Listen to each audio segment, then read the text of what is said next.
우리에게 주신 하나님의 말씀은 히브리서 11장 24절에서 26절 말씀입니다. 믿음으로 모세는 장성하여 바로의 공주의 아들이라 칭함받기를 거절하고 도리어 하나님의 백성과 함께 고난받기를 잠시 제약의 낙을 누리는 것보다 더 좋아하고 그리스도를 위하여 받는 수모를 애굽의 모든 보화보다 더 큰 재물로 여겼으니 이는 상 주심을 바라봄이라. 오늘 이 말씀에 많은 은혜 받으시기 바랍니다.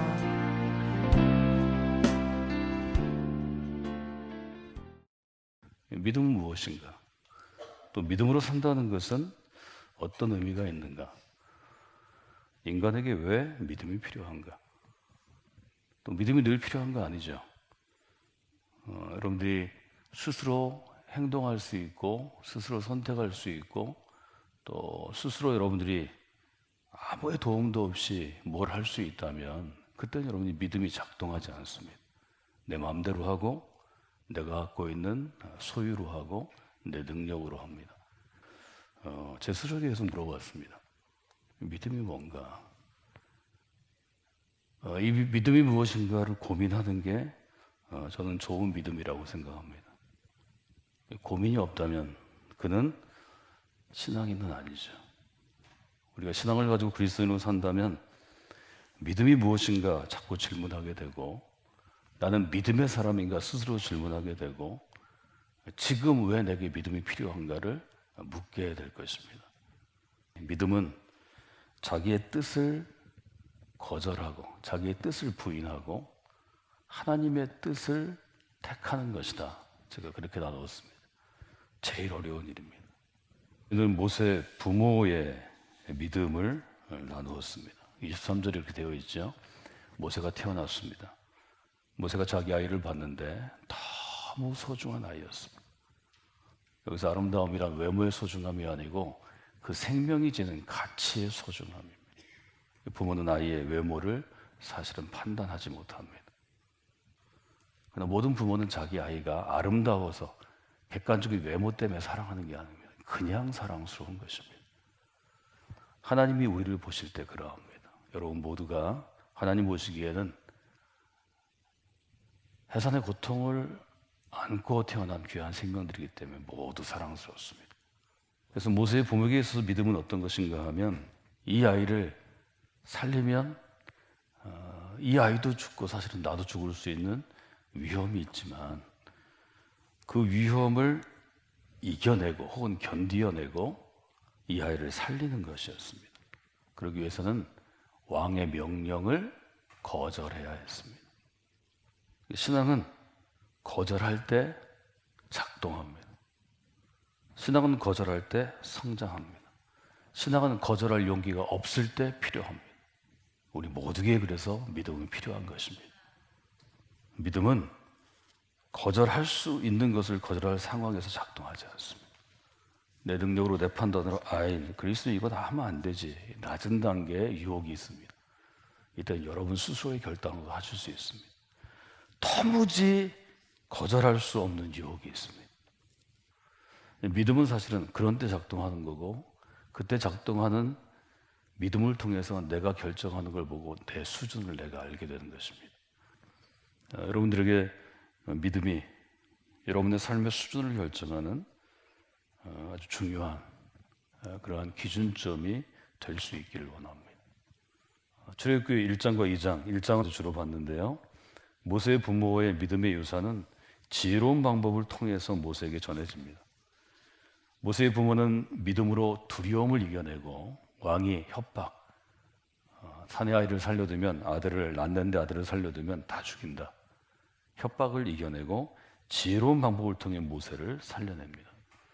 출애굽기 2장에 보시면 1절부터 10절까지가 간략하게 그 이야기가 있는데요. 1절, 2절 같이 읽어보겠습니다. 레위 가족 중 한 사람이 가서 레위 여자에게 장가들어 그 여자가 임신하여 아들을 낳으니 그가 잘생긴 것을 보고 석 달 동안 그를 숨겼으나 여기까지는 다 저희가 읽었죠. 그 다음입니다. 더 숨길 수 없게 되매 그를 위하여 갈대 상자를 가져다가 역청과 나무의 진을 칠하고 아기를 거기에 담아 나일강가 갈대 사이에 두고 그의 누이가 어떻게 되는지를 알려고 멀리 섰더니, 성경이 중요합니다. 모세의 부모는 누가 모세를 데리고 갈지를 알고 데리고 가도록 거기다 놓은 것입니다. 떠내려가게 놓은 것이 아닙니다. 혹 잘못돼서 떠내려가면 아이를 살리기 위해서 지키는 사람을 둡니다. 누가 지키죠? 누나가 지킵니다. 절대로 간단한 얘기가 아닙니다. 어디에 뒀나요? 5절 6절에 보면 이렇게 되어 있죠. 바로의 딸이 목욕하러 나일강으로 내려오고 시녀들은 나일강가를 거닐 때 그가 갈대 사이에, 누가 발견했어요? 시녀들이 발견합니다. 갈대 사이의 상자를 보게 되죠. 시녀들을 보내서 가져가 주죠. 말하자면 바로의 딸이 목욕하러 시녀들을 데리고 나일강으로 오는 장소가 정해져 있었고, 정해진 장소를 이 부모는 찾아냈고, 그 정해진 장소에서 누군가 발견하도록 보이는 곳에 두었다는 것입니다. 이것은 의도입니다. 신앙생활은 그렇게 하는 것입니다. 신앙생활은 운에 맡기는 게 아닙니다. 하나님 좋으신 대로 이렇게 하지 않습니다. 신앙생활은 하나님께서 일하실 것을 간구하고 그 다음에 어떻게 하는 건가요? 내가 최선을 다하는 것입니다. 신앙인은 최선의 노력을 다하는 사람입니다. 운에 맡기는 사람이 아닙니다. 어떻게 되나요? 상자를 열고 그 아이를 보니 아기가 우는지라. 바로의 딸 혹은 공주라고 불리는 분이 뭐라고 얘기하는지 보죠. 그가 그를 댔는데 아이를 불쌍히 여겨서, 금방 알죠. 누구의 아이예요? 히브리 사람의 아이구나. 이미 상황이 그렇죠. 누가 자기 아이를 버리겠어요? 더군다나 아름답게 생긴 아이를 누가 버리겠어요? 왕의 명령 때문에 이 아이를 살리려고 누가 버렸구나. 말은 그렇게 하지만 누가 여기다 갖다 놨구나 얘기하죠. 그 다음이 더 중요합니다. 7절에 이렇게 되어 있죠. 그의 누이가 바로의 딸에게 이르되, 시녀가 그의 누이를 공주에게로 데려갔을 것입니다. 그리고 준비된 말을 하게 하죠. 어떤 말을 하나요? 내가 가서 당신을 위하여 히브리 여인 가운데 유모를 불러다가 이 아이에게 젖을 먹이게 하리이까. 공주는 이 아이를 키울 수 없습니다. 왕국에 있는 사람들은 자기가 아이를 낳아도 유모를 통해 젖을 줍니다. 이미 아이를 낳은 어머니가 젖이 준비되어 있습니다. 얘기하죠. 젖을 좀 먹여서 살릴까요? 바로의 딸이 얘기합니다. 가라. 그렇게 해라. 설악한 거죠. 그 소녀가 가서, 누이가 가서 그 아기의 어머니를 불러오니, 아기의 어머니는 누구죠? 모세의 어머니입니다. 이것은 철저하게 계획되었고 하나님이 도우시도록 기도하고 하나님이 도우신 결과입니다. 신앙생활은 그렇게 하는 것입니다. 신앙생활은 철저하게 하나님의 도우심을 구하고 하나님의 허락이 있으면 그대로 실행하는 것입니다. 바로의 딸이 얘기합니다. 9절. 바로의 딸이 그에게 이르되 이 아이를 데려다가 젖을 먹이라. 내가 그 싹을 주리라. 우리가 보면 영화에서처럼 공주가 왕궁에 들어가면서 모세의 누이와 어머니를 데려다가 거기서 키운 것으로 합니다. 모세는 왕궁에서 자라지 않았습니다. 모세는 어디서 자랐죠? 자기 어머니 집에서 자랐습니다. 여러분 그 점을 잘 보시죠. 여기가 굉장히 중요합니다. 여인이 아이를 어떻게 해요? 데려다가 젖을 먹이니. 모세는 자기 집에서 자란 것입니다. 자기 집에서 누구의 보호를 받고요?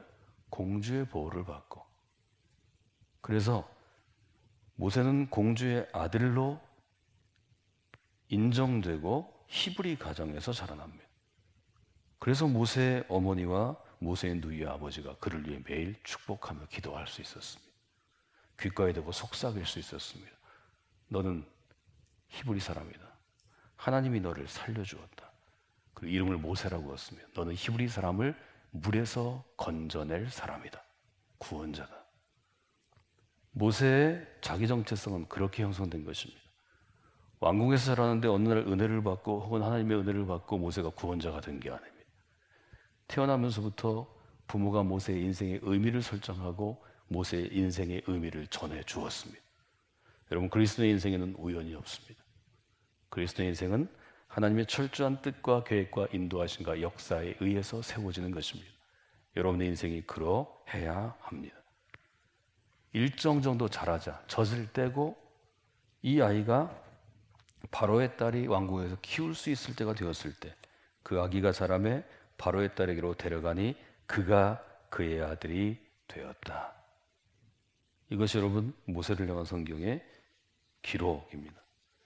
이렇게 자라는 모세는 어떤 믿음의 사람으로 자라났습니까? 24절, 25절은 모세의 믿음을 두 가지 단어로 얘기합니다. 24절에 제일 중요한 단어가 있습니다. 어떤 단어인가요? 거절하다라는 단어입니다. 믿음으로 모세는 장성하여 믿음으로 모세는 자라나고 컸습니다. 그런데 그 바로의 공주의 아들이라 인정을 받아서 공주가 은혜를 베푼 모세가 공주의 아들이라 칭함받기를 거절합니다. 이것은 장성한 다음에 자기가 스스로 결정할 수 있을 나이가 되었을 때 모세의 결정입니다. 또 하나는 모세의 믿음을 결정짓는 또 하나의 단어는 25절에 있는 저 좋아하고 라는 단어입니다. 잠시 죄악의 낙을 누리는 것보다 더 좋아하고. 이 두 절을 함께 이어서 보면 아주 분명하죠. 믿음으로 모세는 장성했습니다. 바로의 공주의 아들이라 칭함받기를 거절했습니다. 도리어 하나님의 백성과 함께 고난받기를 잠시 죄악의 낙을 누리는 것보다 더 좋아했습니다. 공주의 아들이라 칭함받는 것을 모세는 뭐라고 규정하나요? 죄악의 즐거움을 누리는 것이라 이렇게 규정합니다. 그래서 모세는 어떤 사람이었는가 하는 것을 24, 25절을 요약해서 한 문장으로 남기게 된다면 모세는 더 좋은 것을 선택하기 위하여 자기에게 주어진 특권을 거절한 것입니다. 쓰기는 쉽지만 모두가 특권을 원하는 세상에서 우리 모두가 특권층이 되기를 원하는데 저것을 받아들이는 것은 불가능하다고 저는 생각합니다. 그래서 믿음이 필요한 것입니다. 모두가 공주의 아들 되기를 원하지 않아요. 모두가 왕의 아들이 되기를 원하지 않습니까? 그래서 지금 민주주의 사회로 체제가 바뀐 다음에 주어진 공주의 아들, 왕의 아들이 되기 위해서 우리는 학력과 직업과 또 누군가의 연출, 누군가의 후원, 서포터를 받기 원합니다. 후원자를 우리가 구합니다. 학력으로 뚫고 나가든지 직업으로 뚫고 나가든지 그것도 아니면 뒷배를 봐주는 사람이 있어야 우리가 성공할 수 있다고 생각합니다. 여러분이 이것을 거절해야 합니다. 그래야 그리스도인이 될 수 있습니다. 절대로 간단한 문제가 아닙니다. 우리가 믿음으로 아이를 키우기가 왜 어려운가요? 누가 그것을 방해하나요? 우리 자신입니다. 아이들을 신앙으로 키우기 위해서 우리가 도전하면 누가 그것을 거절하나요? 우리 자신입니다. 여러분이 간단한 문제가 아닙니다. 이 문제는 여러분들이 평생을 고민하고 평생을 싸워야 할 문제이고 평생을 붙잡고 가야 할 문제입니다. 모세가 한 번에 이렇게 할 수 있을까요? 아니요. 수많은 날을 고민했을 것입니다. 이 모세의 선택은 수많은 고민의 결과이고 하나님을 향한 믿음의 일종의 분투, 믿음을 가지고 갈등하고 선택하고 또 돌아가고 또 하면서 그가 선택한 것이었을 것입니다. 사람이 무엇인가를 거절하고 선택할 때 중요한 것은 기준입니다. 사람은 자기에게 더 좋은 것을 본능적으로 선택합니다. 두 가지가 있을 때 비교해 봐서 덜 좋은 것, 이것도 좋은 것이지만 이것보다는 덜 좋으면 거절합니다. 그래서 성경은 우리에게 묻는 것입니다. 너의 기준은 뭐냐고 묻는 것입니다. 성경은 굉장히 간단합니다. 이 수많은 책들을 우리가 보지만 설교의 결론은 딱 하나입니다. 당신의 기준은 무엇입니까? 당신은 어떤 것을 근거로 더 좋다고 생각하고 덜 좋다고 생각합니까? 이걸 결정을 잡고 하라는 거죠. 모세는 무엇을 거절하나요? 공주의 아들이라는 특권과 명예를 거절합니다. 그러나 이것은 모든 사람이 추구하는 성공의 기반입니다. 우리가 요즘 한참 논란이 되고 있는 금수저 출신입니다. 우리 이렇게 얘기할 수 있습니다. 공주의 아들이 됨으로, 즉 왕족이 됨으로 그 기반을 통해서 더 좋은 일을 더 오랫동안 할 수 있습니다. 몇 사람을 도와줄 수도 있습니다. 몇 사람이 감옥에 들었을 때 살릴 수도 있습니다. 몇 사람을 왕궁의 관리로 채용할 수 있는 권한도 있었을 것입니다. 아마 수백 명을 살릴 수 있지 않을까요? 그런데 왜 하나님께서는 모세에게 그 좋은 왕궁의 터전을 거절하라고 도전합니까?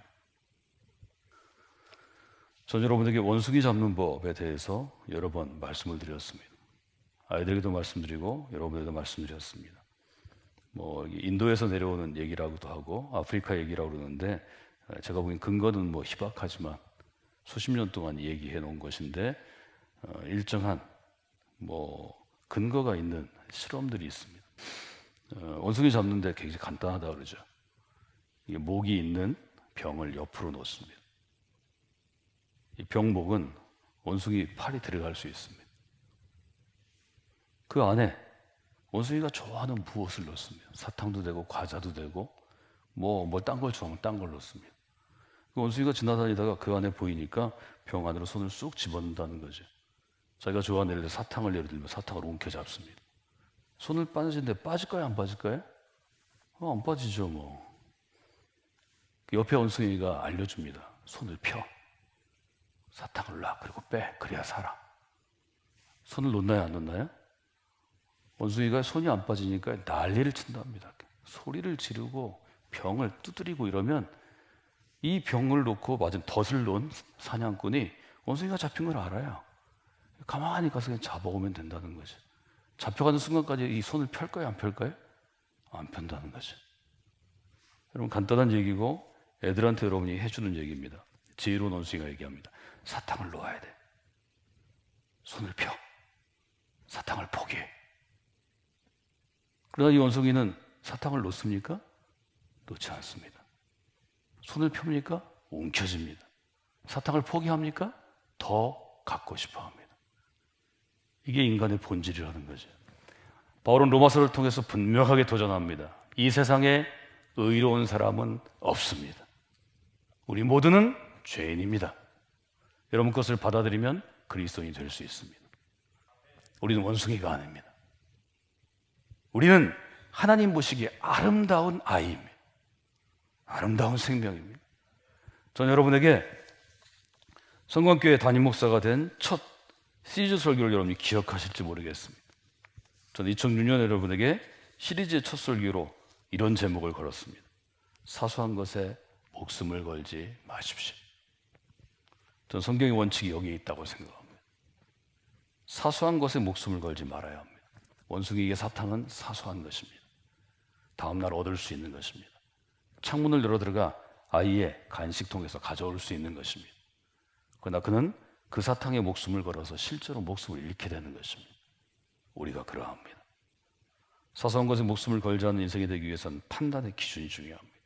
매일 물어보셔야 합니다. 이것은 나에게, 그리스도인 나에게 사소한 것인가 중요한 것인가?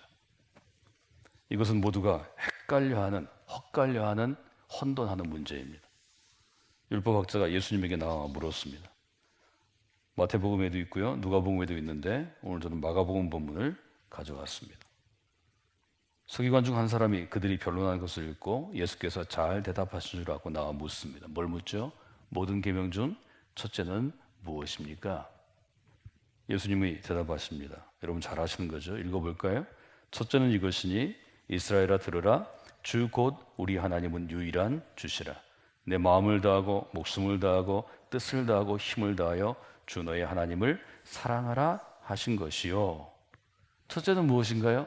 하나님을 첫 번째 자리에 두라 하는 거죠. 우리가 God first라고 얘기하는 것입니다. 첫 번째 자리에 두는 것입니다. 둘째는 어떤 것인가요? 31절. 둘째는 이것이니 내 이웃을 내 자신과 같이 사랑하라 하신 것이라. 이보다 더 큰 계명이 없느니라. 둘째는 사람 세컨드입니다. 하나님이 사랑하는 사람을 똑같이 나도 존중하고 사랑해주고 잘 대해주는 것입니다. 이 두 번째가 어려운 것 같습니다.